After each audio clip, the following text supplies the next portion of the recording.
İmme Peygambercan bir mübarek sözünü aydypdyr.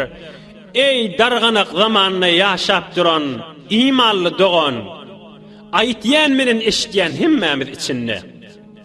Qala sallallahu aleyhi ve sellem, inne beyne yedeyi saati fitenen ke qita'il leylil muzlim yusbihur raculu fiha mu'minen ve yumsi kafira. Hadisun sahih.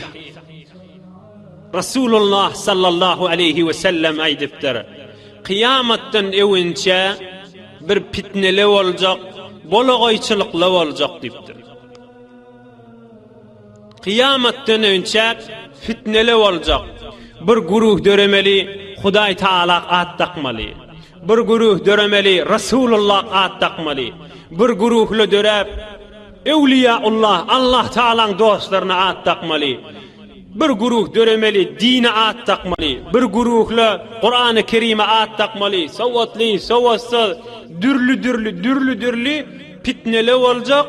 Ke qita'il leylil muzlim, ay tutulanna giyeceğin içinde kapkaranqı bolýa, şo giyeceğin bölekleri ýanyk ol fitneli wýran karanqylyklar getirjek diýipdir. Aýny şu zaman üsüsüne insan özünü yitirip, her kepleri eşitip, her pikirleri eşitip, her zatlar okuyup, Hudaý Taala dille öğretdiler, Kur'an-ı Kerim'i dille öğretdiler, Rasulullah dille öğretdiler, ulemalara dille öğretdiler, mescit medreselere dille öğretdiler, bör koysan dille öğretdiler, Kur'an-ı Kerim okuysan dille öğretdiler, Allah Taala'nın buyruğunun içinde olan da dille öğretdiler.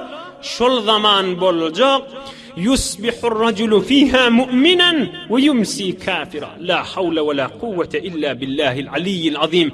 Inna lillahi ve inna ileyhi raciun. Şu fitneň içinde bir tufar adamly bolar, akşam yatanny müminlerle, erti turanny kafir bolup turjaklar diýipdir.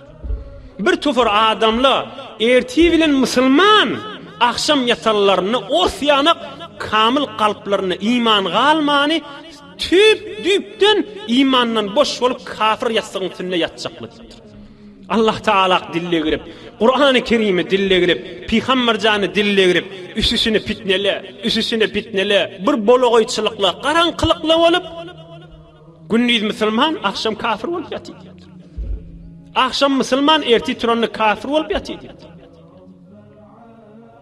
Şu zaman öwde bar diýipdir. Hudaý saklasın, dilimizi öwrenşamasın. Ey jowan dostlar, Hudaý üçin nasihat edeýän, Allah üçin aýdýan. Dilimizi öwrenşamasın. Bir adam kafir bolup geçse, ol adama jinaza okulmak dogry däl. Şol şojura bolup geçenligini bilip, men sen jinaza okuysak okuýany özi günahkar bolýandyr. İzinden sadaka vermek dogry däldir. İzinden Kur'an-ı Kerim okuymak doğru değildir. İzinden Hudaýa şol adam ýanşdy diýip doga etmek de doğru değildir. Allah Taala peygamberleri emredipdir. Kafir bolup geçen ataňy da doga etmek doğru değil diýipdir. Metni Kur'an-ı Kerim'de İbrahim Halilullah'ın barada görürüňmi? Azer bolup kafir bolup geçen dädine doga etmek ijazat bermeýän diýipdir Hudaý Taala. Ay onda da doga etip galjak diýilse, doga etýäniň özi günahkar boljakdyr. Kafir bolup geçmek diýen ulkan zatdyr. Damak çalsa haram bolýar. Jinaza okuymak dogry däl, doga etmek dogry däl, Kur'an okuymak dogry däl, oň tarafyndan sadaka vermek dogry däl. Ýöne bir betbaht bolup geçen adam bolýar. Rasulullah sallallahu aleyhi ve sellemin aýdan kefenini gözden ahir zamanyna aýny şu zaman fitneli bolajak, tekrar edeyin. Üsüsüne qaranqılıklar bolajak. Akşam imanın içinde erti turanna imandan çıkıgly. Akşam imanın içinde erti turanna imandan çıkıgly. Gündüz imanın içinde akşam yatanna imandan çıkıgly.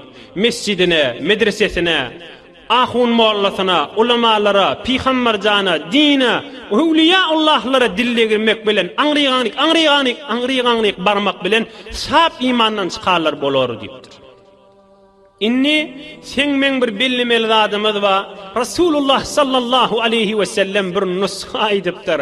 Ol gözümüzün nuri, başımızın tacı olan, ol vücudi, innami, gözi, kalbi kulağı ve tamam sağı solu evi iyi üstü aslı nuri imandan dolu olan Rasulullah sallallahu aleyhi ve sellem aydipdir.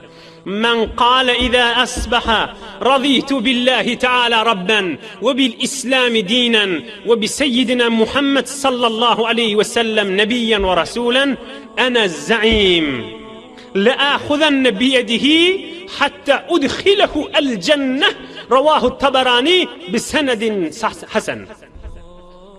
Ey dostlar, öňüňizde ýazdan goýun. Hudaý üçin ýazdan goýun. Ýaddaş etden goýun. Rasulullah sallallahu aleyhi ve sellem aydipdir. Haýsy biriňiz güne erti öğrenne, güne daňyna taranna aýtsa, nämen aýtsa?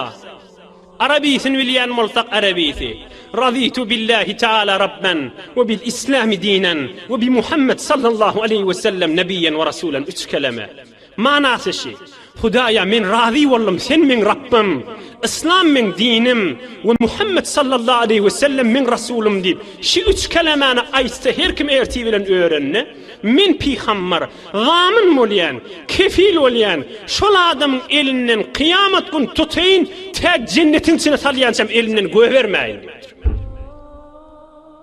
من قال إذا أصبح رضيت بالله تعالى ربا وبالإسلام دينا وبسيدنا محمد صلى الله عليه وسلم نبيا ورسولا أنا الزعيم لآخذن بيده حتى أدخله الجنة. سند من رواية بولت Rasulullah sallallahu aleyhi ve sellem mübarek ağzından çıkaran kefi. Her kim güne erti öğrenne daň menen aýtsa, men razı boldum, men Rabbim Allah canlar. Yani imanını täzeläp duran adam bolýaby. Näme diýip fitne zaman, dargynyk zaman, ey dost, ikimiz aýdylimini. Biz aýdyk gedeyli. Ey aýallyk Allah. Biz aýdyk gedeýlimini. Men manasy şi. Men razı boldum Allah Taala Rabbim digana. Ve dinim İslam dağına ve Muhammed Resulullah men peygamberim dağına razı boldum diýse güne ertine men peygamber zamin men kefil lipdir şoňa. Şol adamyň elinden tutaýyn la akhudhanna bi yadihi hatta udkhilahu al janna. Şoň elinden tutaýyn ta cennete salýansam elinden göbermeýin diýipdir. Mundan aňarda näme boşluk bolmaz. Mundan aňarda imanly adam ýerden derece gözlemeli. Ey imanlı dogollum, mundan aňarda ýerde hoşluk gözlemeli. İmanymyza gaýym bolaýdyň, dinimizde gaýym bolaýdyň. Din nidigi ýa-ni deslapda 3-4 gözek aýtdyk. Din nidigi ýani sen men gaýym durmagymyz bilen Allah Taalaň halalyny halal bilip, haramyny haram bilip gaýym durmagymyz bilen Hudaý Taala bilen irtibatda bollugymyz. Yani dünyamız ve ahiretimiz abat bolluğu. Dünya ve ahirette hoş yaşamağımız. Dünya ve ahirette saadete yetmegimizdir. Tuqafil der endişeyi sudu mal. Ke sermayeyi umr şut payemal. Dünyanın iyidinne. Alıverdi bereverin iyidinne. Alıverdi berever. Alıverdi berever. Tuqafil der endişeyi sudu mal. Ke sermayeyi umr şut payemal. Aymanim, ömrün geçip barya deyipdir. Tuğafil der endişeye sudu mal, ki sermayeyi umr şut payemal, ömrün geçip barya deyipdir. Resulullah'ın mehabbetini tap, koşurundan tutayın deyipdir. Elinden tutayın, gövermeyin deyipdir. Şuma hal fırsattir ey dostlar. Ey jawan dostlar, ey imanly dogallar, ey mümin o musulman ayallyk Allah.